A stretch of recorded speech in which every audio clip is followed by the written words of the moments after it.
Pleased to be joined today by Kyle Cushman, PWHL and prospects expert for theScore, joining us after a pretty tough night, at least from a Toronto hockey perspective, both in the NHL and more specifically the PWHL, which we're going to be following along with mainly today. Kyle, I know you were covering a lot of the Scepters versus Frost game last night, sort of a gut-wrenching, just heartbreaker for the Scepters, losing 3-1 in the series. What did you kind of see? What was your perspective of at least game 4? We can kind of dive into the series a little later, but what did you kind of see from game 4 and what led to the victory for Minnesota there? Yeah, I think game 4 kind of showcased a lot of what happened throughout the entire series, where it's a close game. All of it was actually played out 5-on-5. It's the first PWHL game without any penalties, and that included a pretty lengthy overtime period as well. But it was a very tight game, chances both ways, and ultimately the Frost made good on their opportunities and get one more save than the Scepters did. And that's kind of the story for the entire series, where you look, I think for a majority of the series, the Scepters were at least on par, if not the better team for stretches than Minnesota. But the goaltending was a big question mark for kind of both of these teams. And ultimately, it proved to be a bit of a backbreaker for the Scepters, and less so in game 4.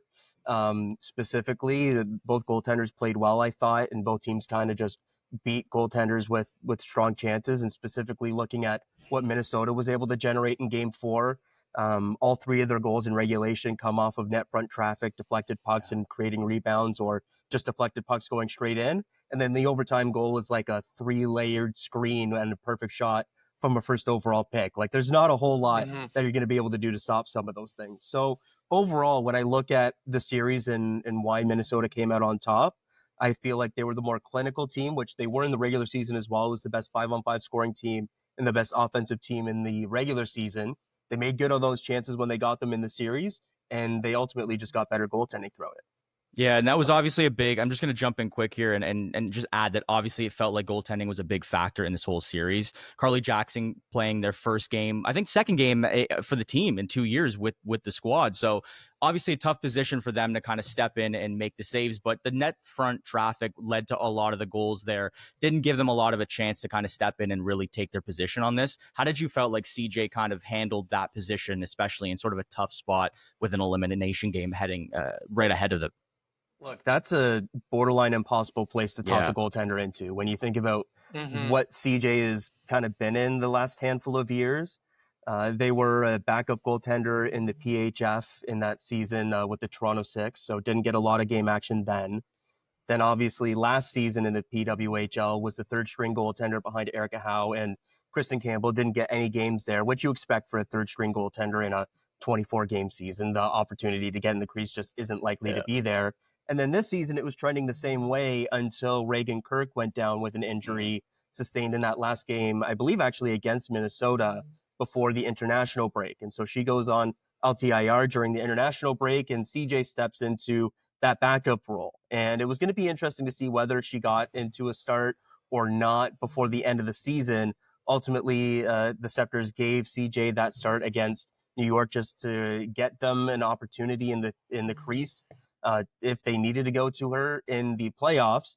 And after a couple of bad games from Kristen Campbell, they ultimately decided that was the case for CJ. And it's a bold call going to a goaltender that has played one regular season game over 2 years, has never played in the playoffs, obviously in a PWHL environment, and going away from a goaltender that you just had as the backup for Canada at the World Championship. And so it's a bold call. I thought she played very well considering the circumstances. I thought she made the saves that she was supposed to. The as I mentioned, especially the first 2 goals are just deflected pucks that really no goaltender is going to stop. Yeah. And then the third goal is a rebound created off of the tip puck. Again, a difficult situation.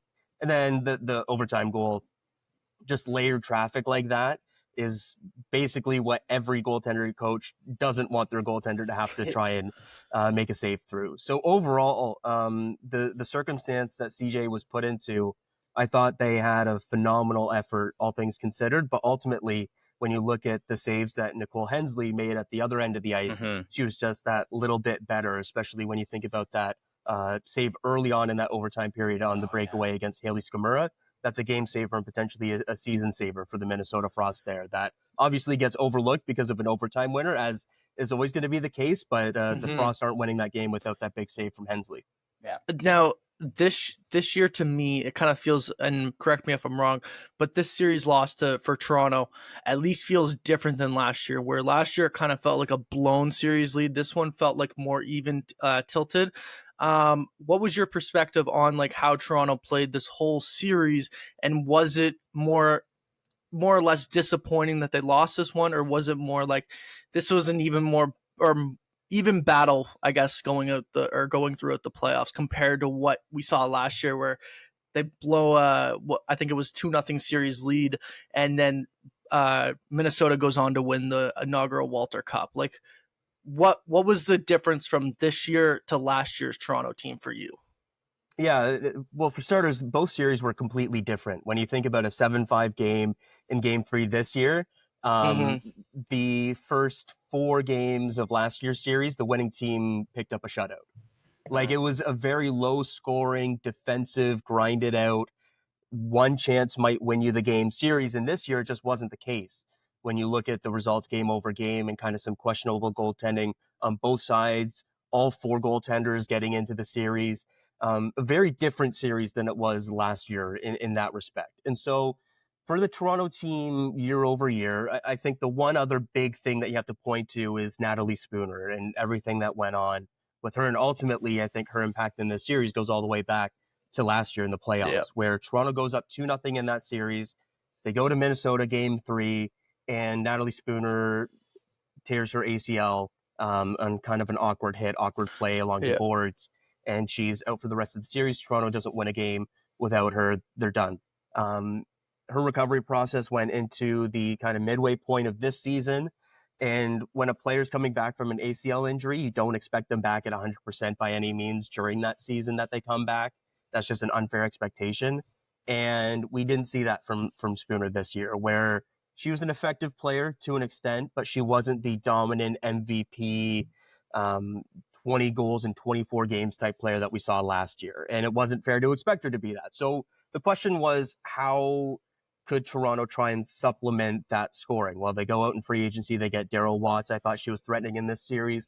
Maybe didn't have the goal totals or point totals that you might have hoped for over the entire series, but I think she showed up in some big moments to help Toronto get back some momentum at points in this series. Thinking specifically in that Game 3, she gets them back on the board early in that second period and at least makes that a game at the end of things after a bunch of chaos back and forth. And so looking at the year over year, very different in terms of the goaltending, where last year Kristen Campbell is hot going into the playoffs, has a couple of shutouts in there and looks great.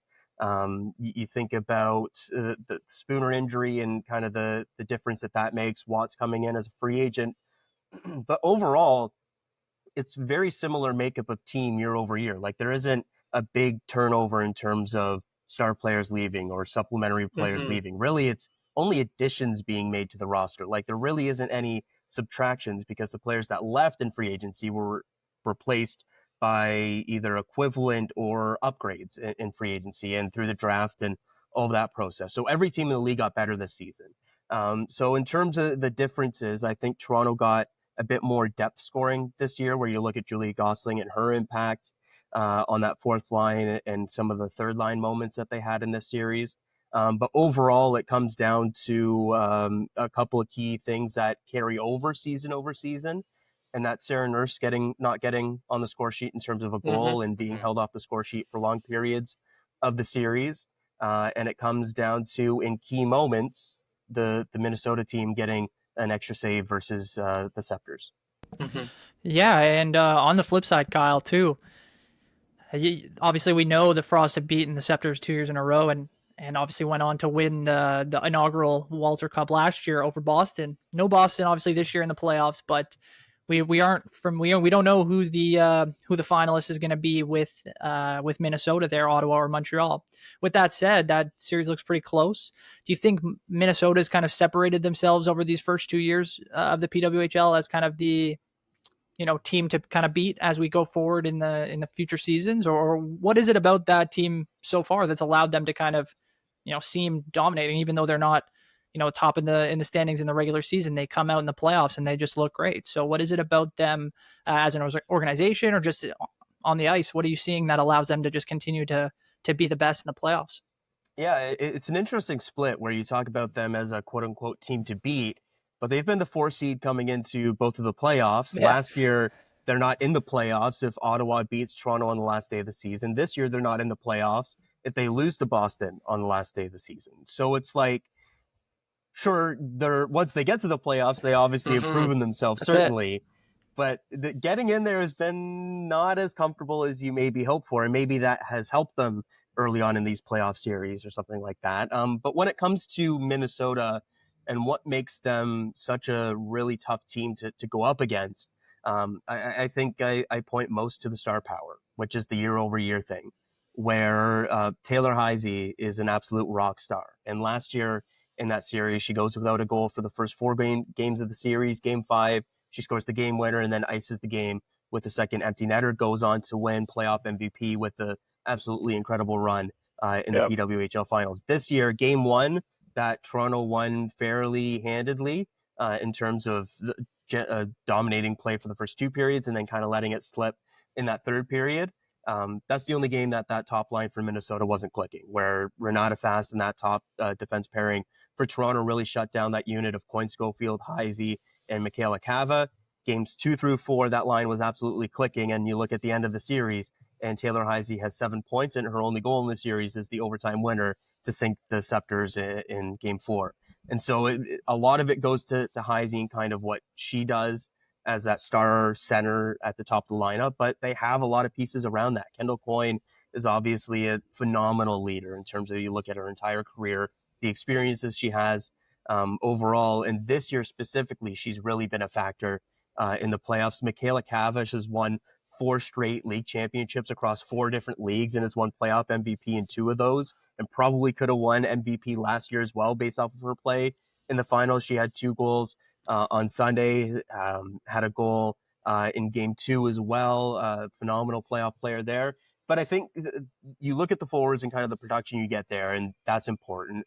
But I think it's some of the defense as well that needs to be credited, where Lee Steckline is one of the most underrated players in the PWHL just because she's a defensive defenseman primarily who doesn't typically rack up the points. Well, this year she has like 3 goals and 6 points in the playoffs and is a candidate for playoff MVP through the first round. She doesn't get enough credit for her defensive play. Sophie Jakes as well is a player that hasn't necessarily broke through on the international stage as much recently. Just as a young defender who's very offensively minded. But she led the all PWHL defenders in points per game this season, tied for the league lead in points among players at her position, is a finalist for Defender of the Year, is one of the best pure offensive defensemen in the PWHL. And then you look at the goaltending, and sure, they haven't necessarily been a strength overall, but Minnesota has had Nicole Hensley and Maddie Rooney. And I think it's the duo that really makes things a real bonus for Minnesota when you look at the 2 seasons, where if Hensley isn't on, Rooney's going in the net. And if Rooney isn't going, it's Hensley in the net. And both of them have played Olympic games. Maddie Rooney is the most recent American goaltender to beat Canada at the Olympics. She did it as a very young goaltender in a shootout, just something that is unfathomable in terms of being in that kind of moment as a young goaltender and playing through that pressure. So she's been there, done that before. And you have 2 goaltenders that have in those situations. So you can go to both of them, where pretty much every other team in the PWHL has that clear-cut starter and a backup that isn't as trusted, even if the coaches might say they are. And so I think you look at all of that recipe where they have 2 goaltenders they trust, they have a sturdy defensive defenseman, and a couple of offensive players around that on the back end. And they have the star power that have proven themselves to be playoff performers. I think all of that has come together where it's a team that maybe has some highs and lows in the regular season, but if they make it, or when they make it, in the case of these 2 seasons where they have made it, they've proven themselves to be a tough out, and ultimately an out that nobody has gotten so far, despite being the bottom seed in both years that they've made the playoffs.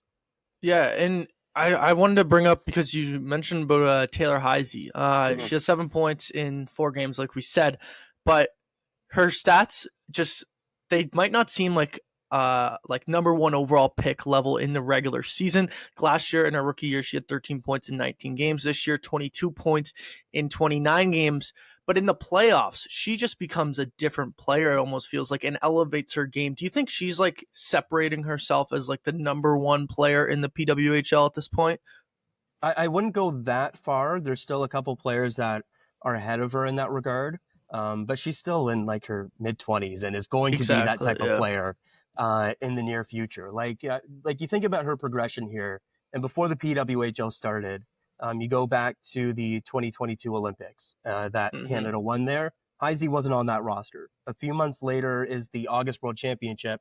She's on that roster and she wins tournament MVP. So it's been a quick rise for Heisey in terms of being a star level player at the forefront of people's minds. Obviously, she was great at Minnesota before that World Championship, but really introducing herself to women's hockey on large at that championship, and since then has been an absolute rock star.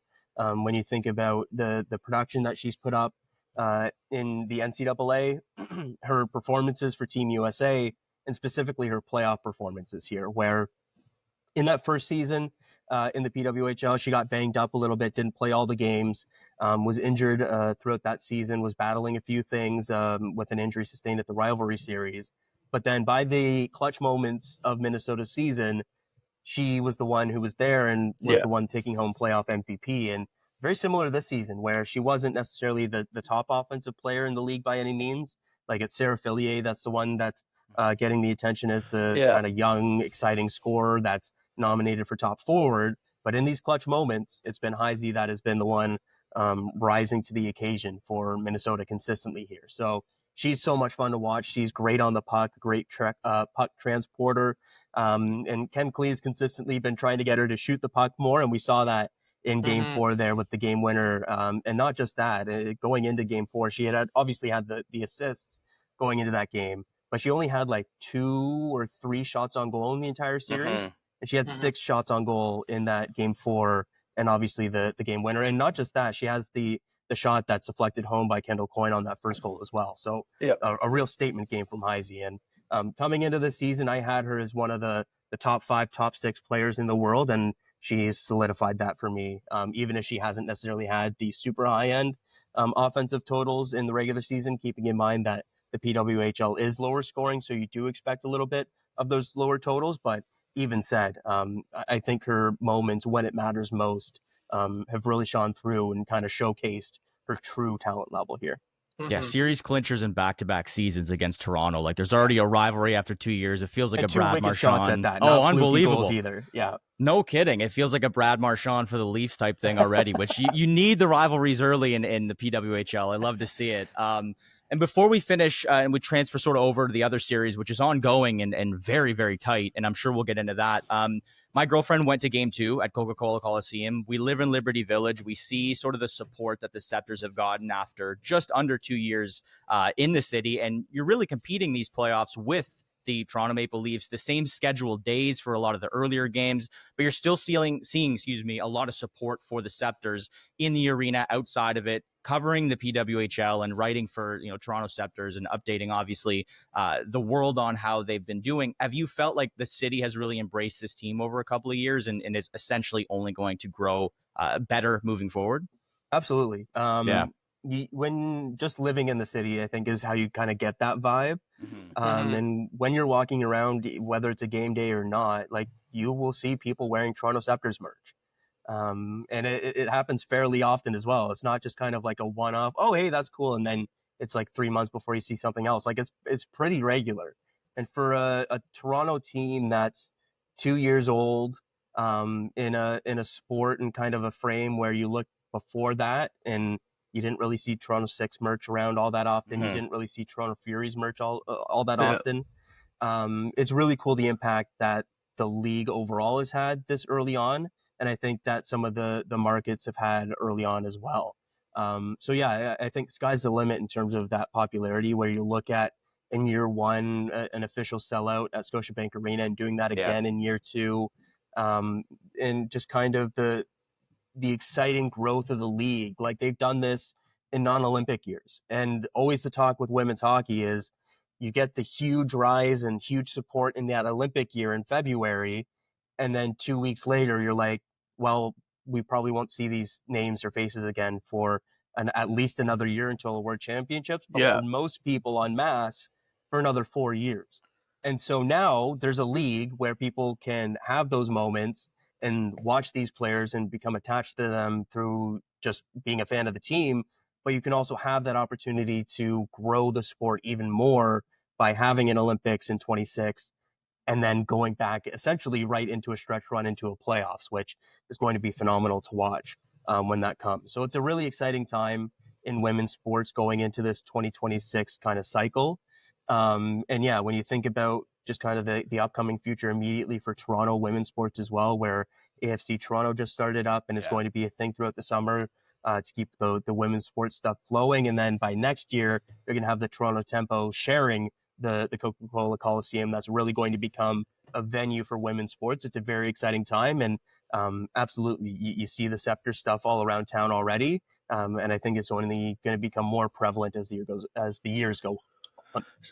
So we can kind of switch into the other series between the Victoire and the Charge. As the Frost await their opponent in the Walter Cup final, you know, when looking at the Victoire, like with all the star power that they have, and then it took for them to get their first playoff win in their second season after 4 overtimes, and then for them to be down 2-1 in this series, is it kind of like a correlation to like the Leafs in terms of, you know, you have the stars, they're just not performing in the biggest moments in the playoffs? Like, is that kind of what we're seeing with this Montreal Victoire team right now? Or do you feel like, you know, they might have a comeback in them to make it a 2-2 series going in elimination game 5? I personally would not compare Marie-Philippe Poulin to the Toronto Maple Leafs. I just want to make that very clear right out of the gate. But There's a couple things there where you can say that maybe the Stars haven't come through when they've needed to. Like, you look at 3 overtime games last year against Boston, they lose all of those, and one of them a triple overtime game. You look at this year, you win the quadruple overtime game. The winner comes from one of your kind of secondary players in Kath Dubois, and then you lose 2 other games there. So you could maybe make the argument, but overall for me, I look at the way that Corey Chevry and the Victoire have kind of used the Stars. I don't think you can pin really any of it on the Stars, even if they haven't come through in some of those big moments. Last year, the absurd ice time that they were all playing, they're not really in that situation at all, like even close to winning those games without the star players. And I think it's a lot of the same this year to a lesser extent with the ice time. I think the big thing has been a lack of depth scoring, where Catherine Dubois has the overtime winner in that crazy game on Sunday. But outside of her, you're not really getting a lot of secondary scoring, where Abby Boreen isn't getting on the score sheet. Neither is Lena Ljungblom or kind of any of those other secondary players. And you look at what, for example, the Minnesota Frost have done. Well, they have scorers all across their roster, and even Toronto has had scorers all across their roster. If Montreal was getting 3 goals from a fourth line center like Toronto did in their series against Minnesota, well, you were probably looking at Montreal either having a series lead or having already sealed up a series. So when I look at the Victoire, you can point to the star players and being like, those are ultimately the ones that you're going to ride or die by. I don't think it's quite a Leaf situation, though, because those star players, I think, have shown up to an extent in these series, even if it hasn't necessarily been in those winning moments just yet, because they've had to make up so much for a lack of kind of secondary. Because it isn't like a Leaf situation where you've got 4 of those guys and you can roll a top 6, and you've basically got all of those guys generating something at some point. At least is the theory. You've got Poulin, you've got Stacey, you've got Jen Gardner, who's been a great complementary to them. But that's pretty much it in terms of the top end star power, at least on offense, where Kristen O'Neill was supposed to be that type of player for Montreal. She had 1 goal, 5 points in the regular season, has a big goal and a couple of moments in that quadruple overtime game, but hasn't done that consistently in the playoffs here. And you've got, like, I think the best example probably is we talk about depth, and we were just talking about the Scepters. Their 13th forward for much of the season, Caitlin Willoughby, played the fourth most among any forward on the Victoire in that quadruple overtime game, where she was playing 76 minutes total over 20 games for Toronto in the regular season before she got traded to Montreal. And she played something like 46 minutes in that game alone. Obviously, it's quadruple overtime, but that difference in one game versus 20 is extremely stark. And so for the Victoire here, if they're going to pull out this series, come back, tie it up, and ultimately win it, I think you've got what you expect out of Poulin, Stacey, Ambrose, Debian, all of your star players. I think you kind of are asking a secondary forward or a secondary scorer to step up and be like, the opportunity is here, the ice time is here, I'm going to take it and score a big goal for my team. And that's what we saw from Cap Dubois and that only goal that they got to win a game so far in the playoffs. Yeah, and I think, Kyle, part of that offensive struggles for Montreal has been on the other side. Ottawa's rookie goalie Gwyneth Phillips. I think you put out today, she was nominated for the Goalie of the Year award along with her counterpart on the other side, obviously with Debian. Has Phillips, whether that's a breakout in the playoffs or obviously she's had a great regular season too. I don't expect her to win that award, but I think just being in the conversation is huge. Has she been something that's just been able to kind of propel this team defensively in order to kind of slow down Montreal and kind of take over the series? Or has it just been kind of a complete effort by the Charge to kind of shut down the Victoire? What do you think about the kind of defensive and goaltending on Ottawa? Yeah, the Charge aren't here without Gwyneth Phillips. And I look back to the draft last year, and the PWHL draft is very different than other hockey drafts that we see just because there isn't the development system and you're not drafting players for 3 to 5, 6 years down the road. You're drafting players immediately or not at all. So even though Gwyneth Phillips was a better player than some of the players drafted ahead of her, just because there are so many good goaltenders already in the league and everyone basically had their starter already settled, I wasn't sure where she was going to go on draft day. And when Ottawa took her, especially after the questions of Daryl Watts and whether she would resign or not, and some of the woes that they had in terms of scoring and defense, I questioned that pick because you had so many other top players available in terms of forwards and defenders that could help the skater group. I wasn't sure if picking a goaltender that would probably be your number 2 option behind Emmerich Mashmeyer was the best asset management. And boy, is that made me look stupid in terms of Mike Hirschfeld in that pick, because they're not here in this situation, one win away from the PWHL Finals without Phillips. She's been fantastic, obviously was fantastic as a backup when Mashmeyer was healthy, and has stepped into the starting role when Mashmeyer went down with injury, and has been fantastic in that role and has really given Ottawa not just kind of a solid goaltender, but a goaltender that has won them some games, has kept them in games that they probably shouldn't have been in, and has made some big saves in key moments. Like, she's gone toe-to-toe with Anne-Renee Desbiens here, in my opinion, the best goaltender in the world, especially when you look at her results this season, and has beaten her toe-to-toe. Like, even when you look at the World Championships, when she came in cold for an injured Aaron Frankel, went toe-to-toe with Desbiens into overtime and won that game as well.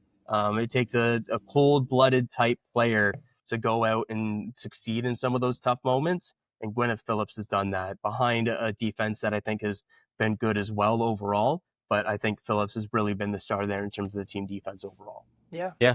And we felt like you've been really gracious with your time, Kyle. Just one quick one before we let you go here. Obviously, a little bit more overarching for the PWHL as a league here. The league announcing that Seattle and Vancouver will be coming in for the expansion in the coming season. We've talked a little bit about on this podcast if it is the perfect time to expand, if it's too early, if 2 teams is perfect. They obviously did a great job with 2 West expanding teams having the rivalry built hopefully early. Just by your estimation, how has the expansion for this league looked? Are you happy with how they're doing it, timing wise, team amount wise? Have you felt like it's too early? Just curious on your thoughts of where the league is and if it's the perfect time for expansion or if you would have done it differently yourself. Yeah, the talent pool is there, and that's the most important part, where good players who are deserving to be playing pro hockey in North America haven't had roster spots because there are too few teams. And when you look at ideally for the league, an influx of European players and having truly every best player in hockey playing in the league. It's not quite at that level yet because you still have a lot of, or at least a handful of top European players still playing in their native countries overseas. When those players come over, that's just going to force more of those players out. And so when you look at the talent pool, the talent is there. And so it was less a question of, is the talent there to supplement more teams? And the question really for me was just, do they have the appetite to expand? Because the interest is there in terms of markets. They've shown that through the takeover tour. The talent is there. We see that in terms of the players that aren't being signed to contracts, that are going overseas, or the players that are still overseas that are kind of wishy-washy over coming to the league because there aren't enough spots. And I think you kind of see that where you have 6 starting goaltenders and a goaltender like Gwyneth Phillips, who just finished as a finalist for goaltender of the year, started the year as a backup and played as the backup for half the season. The talent's there, the interest is there, and obviously the Mark Walter Group has the money behind them to make it happen. So I'm very excited about it. I love the timing of it. This upcoming draft class isn't necessarily the best one. I think it's the next draft class that you're really looking at as being that star group when you think about the 2026 names from that American World Championship and soon to be Olympic team that are going to be entering the draft through that. So yeah, I love the Western expansion, and I'm very excited to see how the whole process kind of plays out. Yeah, we're just as excited, and we appreciate you joining us. We're excited to kind of look forward to the rest of the Walter Cup moving forward, and appreciate you joining us. So we'll chat another time. But again, appreciate you engaging our audience for the time being on how the PWHL plays out here.